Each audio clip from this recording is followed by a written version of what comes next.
Okay. So చాలామంది పిల్లలు నవడేస్ మొబైల్కి అడిక్ట్ అవుతున్న, స్క్రీన్ టైం పెంచుకుంటున్నారు. సో వాళ్ళకి మీ థెరపీ ద్వారా ఏమైనా చేయగలుగుతారు? చాలా చేసామండి.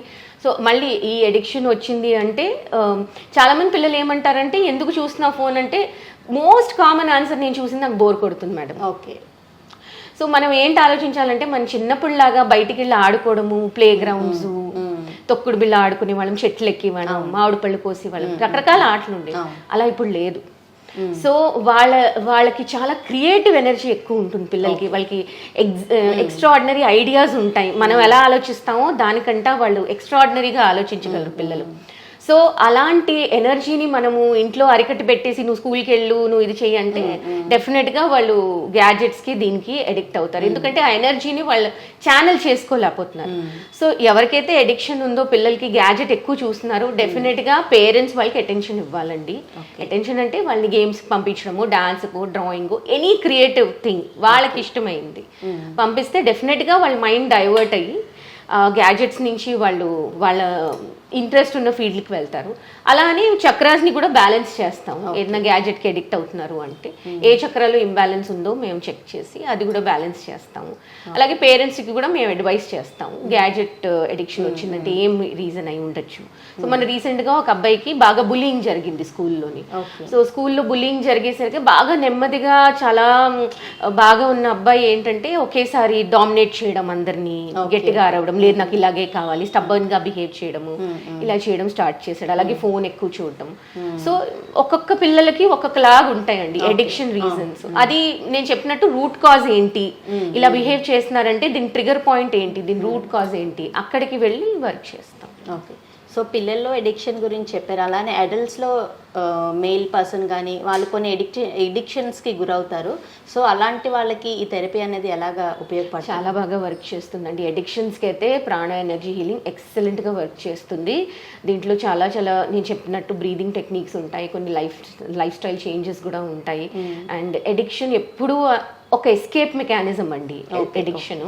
సో ఎడిక్షన్కి ఎప్పుడు గురవుతామంటే ఒక రియాలిటీని, ఒక డార్క్ రియాలిటీని ఎప్పుడైతే ఫేస్ చేయలేకపోతున్నాం అప్పుడు మైండ్ని డైవర్ట్ చేసుకోవడానికి, ఎస్కేప్ అవడానికి ఎడిక్షన్కి మనం మనుషులు గురవుతారు. సో ఫర్ ఎగ్జాంపుల్ మీరు చూస్తారు, ఎవరికైతే ఎక్కువ అప్పులు ఉన్నాయో, లేదంటే ఫ్యామిలీలో ఎక్కువ ప్రాబ్లమ్స్ ఉన్నాయో, లేదంటే చిన్నప్పుడు రిలేషన్షిప్ పేరెంట్స్ మధ్యన లేదంటే ఫ్యామిలీ మధ్యన రిలేషన్షిప్ బాగోలేవు, అలాంటి వాళ్ళు వెన్ దే గ్రో అప్ వాళ్ళ ఎడిక్షన్కి ఎక్కువ గురవుతారు. బికాస్ వాళ్ళల్లో ఆ రియాలిటీని యాక్సెప్ట్ చేసి ఫేస్ చేసే కరేజ్, ఆ ధైర్యం ఎక్కడో లేదు. అండ్ ఆల్సో చాలామంది ఏమనుకుంటారంటే పాస్ట్ ఇస్ పాస్ట్ కదా, దాన్ని ఇప్పుడు ఎందుకు బయటికి తీయడం. But yes, past is past, కానీ దాని ఒక మెమరీ, దాని ఒక ఇంప్రెషన్స్ మన బాడీలోని, మైండ్లోని లైఫ్ లాంగ్ ఉండిపోతాయి. సో దాన్ని హీల్ చేయడానికే we are using various techniques. And addiction is one of the outcome అనమాట. అలాంటివి ఏమైనా చాలా ఇయర్స్ టుగెదర్ ఏమైనా ఉండిపోయి అంటే అప్పుడు ఎడిక్షన్కి గురవుతారు వాళ్ళు. ఓకే మేడం, కొన్ని మెడికేషన్స్ వల్ల కొందరిలోని సైడ్ ఎఫెక్ట్స్ వస్తూ ఉంటాయి. అలానే మీరు చేసే థెరపీ వల్ల ఏమైనా సైడ్ ఎఫెక్ట్స్ వస్తాయా? అలా రాకుండా ఉండడానికి ఏమైనా ప్రికాషన్స్ తీసుకోవాలంటారా? సైడ్ ఎఫెక్ట్స్ అయితే యాజ్ సచ్ ఏం లేదు. ఎందుకంటే ఇది టచ్లెస్, డ్రగ్లెస్ థెరపీ. ఎక్కడ ముట్టుకోవడం కానీ లేదంటే మెడిసిన్ ఏమైనా ఇవ్వడం కానీ అలాగేం చేయము, డ్రగ్ ఏమైనా ఇవ్వడం కానీ అలా ఏం చేయము. నేను ఏంటి ఇక్కడ చెప్పదలుచుకున్నాను అంటే, ఎక్స్పెక్టేషన్స్ ఉంటాయి జనాలకి. నేను ఒక సిట్టింగ్, నేను 10 సిట్టింగ్స్ తీసాను అంటే ఏదో మ్యాజిక్ జరిగిపోవాలి, నాకు మొత్తం అన్ని నయం అయిపోవాలి అని అనుకుంటారు. కానీ సమ్టైమ్స్ రివర్స్ అవ్వచ్చు. ఎందుకంటే హీలింగ్ స్టార్ట్ చేసామంటే ఏవైతే సప్రెస్ అయి ఉన్నాయో లోపల అవి కూడా మెల్లిగా పైకి రావడం స్టార్ట్ అవుతాయి. సో వాళ్ళకి ఏమనిపించవచ్చు అంటే, నేను థెరపీ తీసుకుంటున్నాను కానీ నాకు తగ్గడం బదులు పెరిగిపోతుంది ఏంటి. సో నేను మెడిటేషన్ క్లాసెస్ కూడా చేస్తూ ఉంటాను. సో చాలా మంది నాతో చెప్తూ ఉంటారు లేడీస్, మేడం నేను మెడిటేషన్ స్టార్ట్ చేసే కానీ నాకు కోపము చిరాకు ఎక్కువ అయిపోయింది. ఇంట్లో వాళ్ళు నన్ను అడుగుతున్నారు, అదేంటి మెడిటేషన్ చేస్తున్నావు కదా, నీ కోపం తగ్గాలి కదా, ఎందుకు పెరిగిపోతున్నారు. సో ఇది సైడ్ ఎఫెక్ట్ కాదు. కానీ ఎప్పుడైతే మనము ఇప్పుడు ఎనర్జీ ఒక దాంట్లో ఒక చక్రాలో ఒక ఎనర్జీ పంపిస్తున్నామంటే ఆ చక్ర ఇలా రొటేట్ అవుతూ ఉంటుందండి. సో రొటేట్ అవుతున్నప్పుడు మనం మధ్యకి కవం తిప్పుతాం కదా, కవం తిప్పితే మీగడ పైకి వస్తుంది కదా, వెన్న పైకి వస్తుంది కదా, అలాగే లోపల ఉన్నవన్నీ సర్ఫేస్కి వస్తాయండి. ఆ సర్ఫేస్కి వచ్చినప్పుడు దాన్ని రికగ్నైజ్ చేసి నేను దీన్ని హీల్ చేసుకుంటాను అనుకున్న వాళ్ళే దీంట్లోని ప్రొసీడ్ అవ్వగలరండి. లేదంటే ఇది చాలా డీప్ వర్క్, చాలా డీప్ అండ్ చాలా సేక్రెడ్ వర్క్. సో నేను బిగినింగ్ లో చెప్పాను కదా, మన సోల్ కి మనం కనెక్ట్ అవ్వాలి. సో సోల్ ఎలా ఉంటుందంటే సోల్ కి ఏమీ వీక్నెసెస్ ఉండవు. సోల్ ఒక ప్యూర్ లైట్, ఒక ప్యూర్ లవ్ అలా ఉంటుందన్నమాట. సో అక్కడికి చేరుకోవాలంటే ఇవన్నీ మనం కొంచెం హ్యాండిల్ చేయాలన్నమాట. అండ్ ఏదో మ్యాజిక్ అయిపోతుంది, నేను ఫస్ట్ సిట్టింగ్ లోనే నాకు చాలా చేంజ్ వచ్చేస్తుందని అనుకోకూడదు. ఇది సైడ్ ఎఫెక్ట్ కాదు, కానీ this is the journey. And కొంచెం లాజికల్గా, ఎక్కువ లాజికల్గా ఉన్న వాళ్ళకైతే ఇది అంత కొంచెం స్లోగా వర్క్ అవుతుంది. ఎందుకంటే ఇట్ ఈస్ మోర్ ఆఫ్ బాడీలో ఉన్న ఎక్స్పీరియన్స్ గురించి అండి ఇది.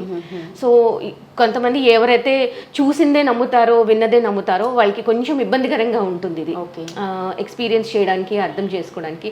బట్ ఇది చాలా చాలా బ్యూటిఫుల్ సైన్స్ అండి.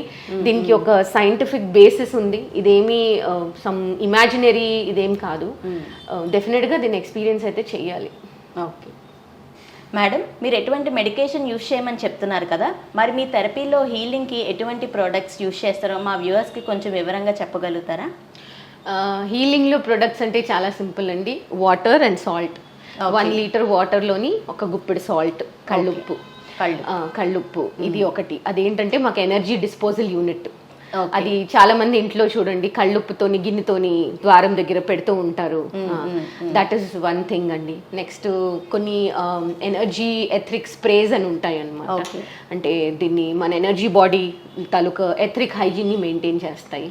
సో మనము హ్యాండ్ శానిటైజర్ ఎలా వాడతాము అలాగే ఇది ఎనర్జీ శానిటైజర్ అనుకోవచ్చు మీరు.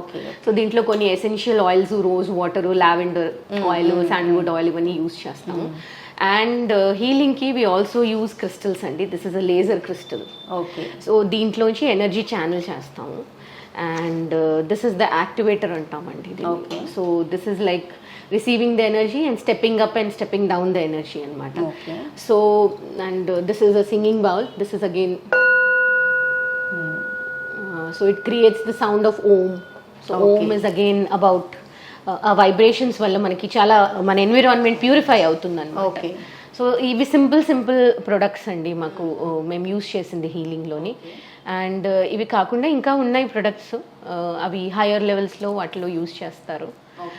డిఫరెంట్ కోర్సెస్ కూడా ఉంటాయి మా కమ్యూనిటీ, ఫీడ్ ద సోల్ ఏ కమ్యూనిటీతో అయితే నేను కనెక్ట్ అయి ఉన్నాను. సో అక్కడ కూడా డిఫరెంట్ కోర్సెస్ ఉంటాయి. ఈచ్ కోర్స్కి ఎలాంటి ప్రొడక్ట్ కావాలో వాళ్ళు స్పెసిఫై చేస్తారు, దాన్ని బట్టి యూజ్ చేసుకోవచ్చు.